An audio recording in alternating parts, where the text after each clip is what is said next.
اور جس بستی والوں کو ہم نے ہلاک کر دیا محال ہے کہ رجوع کریں، وہ واپس نہیں آئیں گے،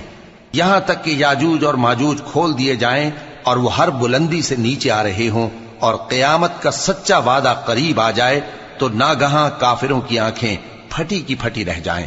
اور کہنے لگیں کہ ہائے شامت، ہم اس حال سے غفلت میں رہے بلکہ ہم خود ہی ظالم تھے۔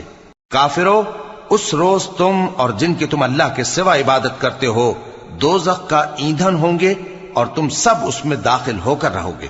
اگر یہ لوگ در حقیقت معبود ہوتے تو اس میں داخل نہ ہوتے، سب اس میں ہمیشہ رہیں گے، وہاں ان کو چلانا ہوگا اور اس میں کچھ اور نہ سن سکیں گے۔ جن لوگوں کے لیے ہماری طرف سے پہلے بھلائی مقرر ہو چکی ہے وہ اس سے دور رکھے جائیں گے، یہاں تک کہ اس کی آواز بھی تو نہیں سنیں گے، اور جو کچھ ان کا جی چاہے گا اس میں یعنی ہر طرح کے عیش اور مزے میں ہمیشہ رہیں گے۔